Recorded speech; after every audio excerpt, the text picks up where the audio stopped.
Hello बच्चों, welcome to Ramakrishna IAS academy. हम आज यहाँ पर इकट्ठा हुए हैं for your JPSC mains exams, right, जो कि आपके आने वाले दिनों में प्रोबेबली जनवरी के एंड तक या फेब के फर्स्ट वीक में स्टार्ट होने की संभावना बन रही है, जैसा कि आयोग से पता चल रहा है।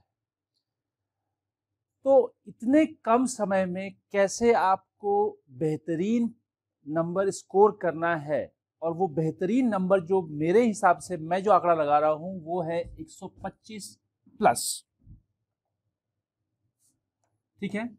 125 प्लस में कैसा आप बेस्ट दे पाएंगे, उस चीज को देखने के लिए आपको आपके सिलेबस का एक एक चीजें क्लियर होनी चाहिए।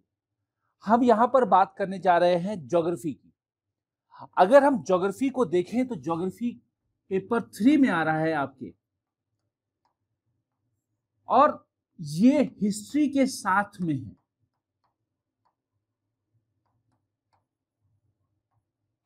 ठीक है, जो कि टोटल बन रहा है 200 नंबर का। लेकिन जैसा कि आपके सिलेबस में स्पष्ट लिखा है कि ये इक्वल वेटेज के सब्जेक्ट्स हैं हमारे, तो इसका मतलब क्या होगा कि इसमें से ज्योग्राफी जो है वो आपका 100 नंबर की ज्योग्राफी है।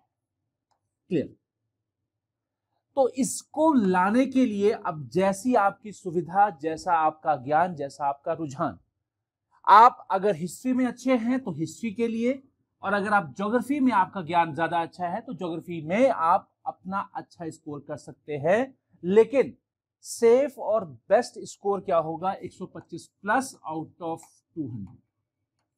ये सेफ और दी बेस्ट आपका स्कोर होगा। इसके ऊपर लाना थोड़ा सा मुश्किल हो जाएगा। ऐसा नहीं है कि नहीं ला सकता, आ सकता है, लेकिन थोड़ा सा मुश्किल होगा, क्योंकि हिस्ट्री अपना रोल प्ले करेगा वहां पर। ज्योग्राफी के लिए इतना लाना इज अ गुड आइडिया, ठीक है। चलिए, तो अगर हम ज्योग्राफी सब्जेक्ट को देखें कि जो आपके सिलेबस में डायरेक्टली दे रखा है, आपका जो सिलेबस है उसमें 4 पोर्शंस दे रखे हैं ज्योग्राफी के लिए। वो क्या क्या हैं? 4 सेक्शन कौन कौन से हैं? 4 सेक्शन में जो पहला है वो सेक्शन बनता है आपका फिजिकल ज्योग्राफी, जिसको हम बोलेंगे भौतिक भूगोल।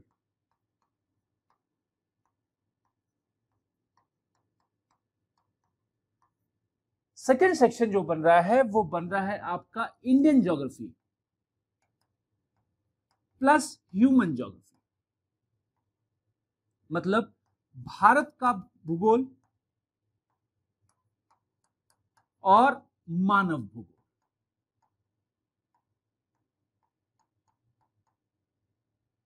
तीसरा बन रहा है आपका इंडस्ट्रियल या आर्थिक भूगोल को यहां पर हम लेके चल रहे हैं।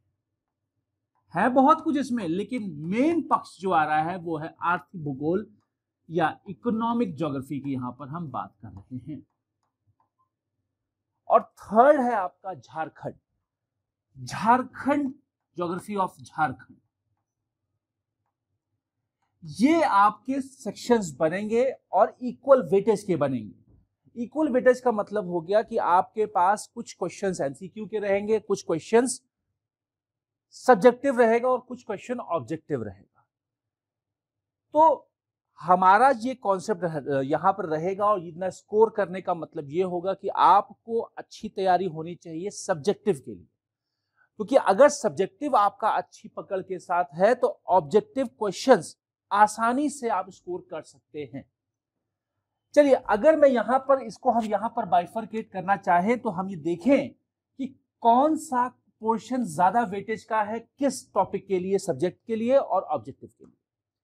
तो अगर हम वर्ल्ड ज्योग्राफी की बात हम करें तो यहां से मान के चलिए कि जो क्वेश्चंस बनेगा, मैक्सिमम चांसेस होगा कि वो क्वेश्चन बनेगा सब्जेक्टिव, क्योंकि इस केस में आपका ऑब्जेक्टिव नहीं आएगा।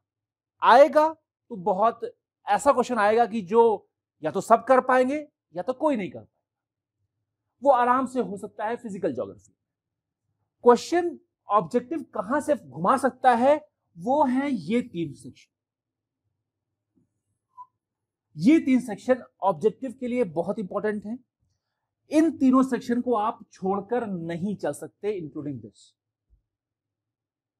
अगर हम यहां पर बात करें अब सब्जेक्टिव के लिए, जो आपका विस्तृत आंसर लिखना होगा, कितने नंबर का है, कैसे है, ये अभी चूंकि एक ही पेपर हुआ है तो अभी इतनी कैसे लगाना पॉसिबल नहीं हो पाएगा, लेकिन जो भी प्रीवियस ईयर पेपर के हिसाब से अगर हम देख पा रहे हैं तो हम क्या देख पा रहे हैं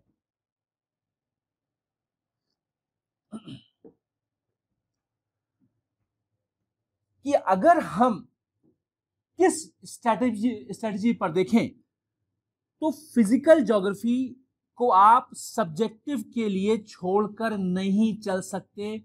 ये सब्जेक्टिव के लिए बहुत ज्यादा जरूरी है, not only for subjective but also for India and a human geography, and also for economic geography, and also for Jharkhand.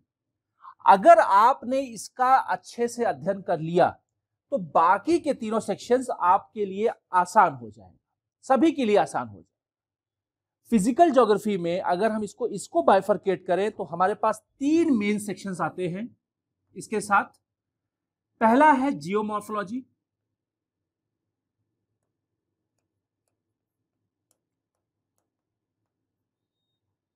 अगला है क्लाइमेटोलॉजी या जलवायु विज्ञान, और तीसरा है ओशनोग्राफी या समुद्र विज्ञान। आपको बताते चले कि ओशनोग्राफी को आप पूरी तरीके से छोड़ सकते हैं, मतलब इस पोर्शन में से भी आपको सिर्फ 2 पोर्शंस को ध्यान में रखते हुए चलना है।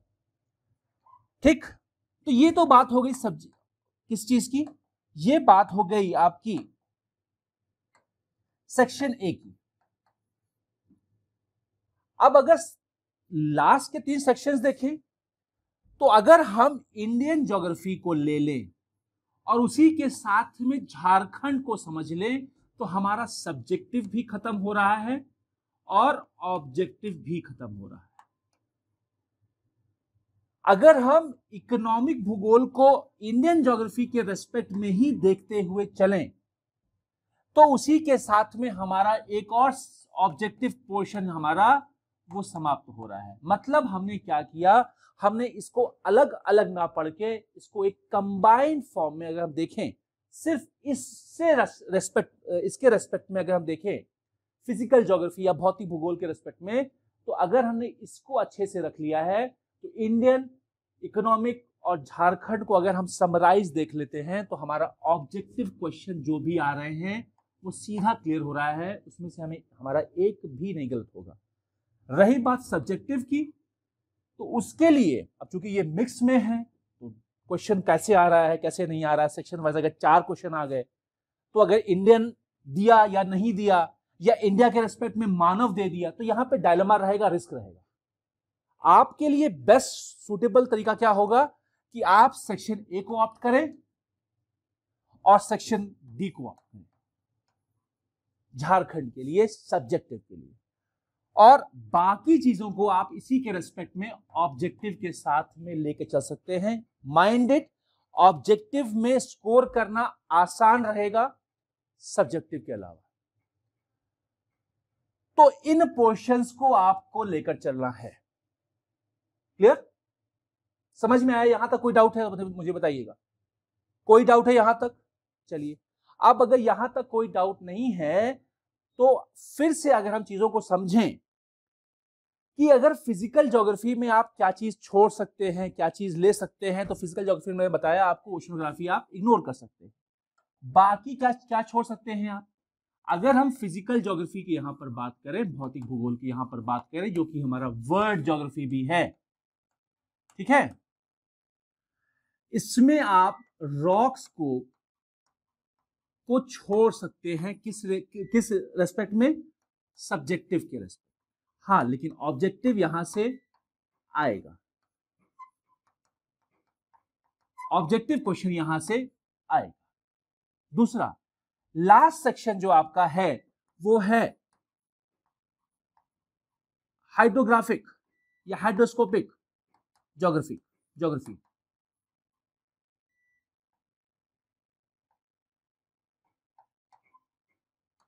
या हाइड्रोलॉजी भी बोल दो सकते हो आप इसको, जिसमें हम वाटर के रेस्पेक्ट में बात कर रहे हैं, ये वही है ओशनोग्राफी।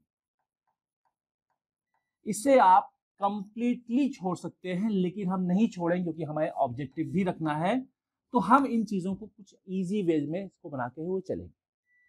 ठीक, फिजिकल ज्योग्राफी में जो आपको अच्छे से स्टडी करनी है, वो क्या स्टडी करनी है, वो ये देखना है कि जिसको आप कंप्लीटली छोड़कर नहीं चल सकते। मैंने इसलिए हाइलाइटर यूज कर लिया है, आपको रखना है दिमाग में जियोमॉर्फोलॉजी। इसको आप छोड़कर नहीं चल सकते। आई होप दिख रहा होगा आप लोगों को, अगर नहीं चलिए मैं इसको लाइट थोड़ा सा कर देता हूं, इसको मैं थोड़ा सा लाइट कर लेता हूं भाई।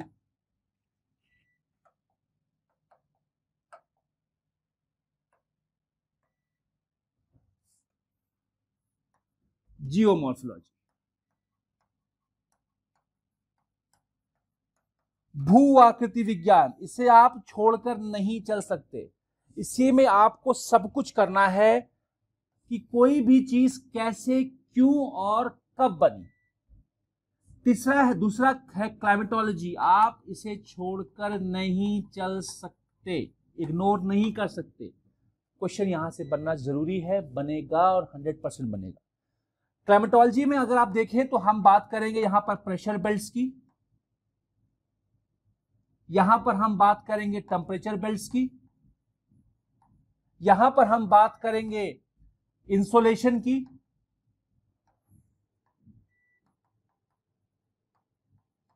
जिसको हम सूर्य तप भी बोलते हैं। यहां पर हम बात करेंगे प्रेसिपिटेशन की या वर्षण की, कि वर्षण कब, कैसे और क्यों होता है, कौन कौन से इसके लिए जिम्मेदार चीजें हैं जो वर्षण को करने में सहायक होती है, प्रेसिपिटेशन को करने में सहायक होती है। तो आपने देखा कि कैसे, और इस पोर्शन को पूरा का पूरा समझने में, इस पूरे के पूरे पोर्शन को समझने में आपके पास, अगर मैं आज से लेकर चलूं, तो अगर हम हर छुट्टी को निकाल दें, हर चीज को निकाल दें, हम 5 दिन क्रिसमस का भी निकाल दें, हम 4 दिन छठ पूजा का भी निकाल दें, तो आपके पास मान के चलिए कि नवंबर खत्म है, नवंबर को पूरा निकाल, दिसंबर और जनवरी 60 दिन आपके पास हैं। इस 60 में से भी आप 15 दिन माइनस कर दीजिए, तो आपके पास बच रहे हैं 45 दिन। इसको, ये मिनिमम है, इससे ज्यादा नहीं बचेगा आपके पास, ये लीस्ट है। अब 45 दिन में कैसे करना है, तो मैंने आपको बता दिया कि 45 दिन में करने का सिर्फ और सिर्फ एकमात्र तरीका यह है कि जो सेक्शंस मैंने बताए हैं, उन सेक्शंस को अच्छे से देखिए, उसको समझिए और उसी के अकॉर्डिंग अपने आंसर्स को लिखिए। जो लोग आंसर्स नहीं लिख रहे हैं वो आंसर्स को लिखना स्टार्ट कर दे, जो आंसर्स लिख रहे हैं वो अपने आंसर्स को दिखाना स्टार्ट करके उसको चेक करना स्टार्ट कर ले। माइंडेड, मैं आपको बता रहा हूं बार बार, यू जस्ट हैव 45 डेज, और इस 45 डेज में बहुत कुछ हो सकता है अगर आप स्मार्टली स्ट्रेटजी से पढ़ाई करें तो। क्लियर? चलिए, okay, thank you, bye bye, take care.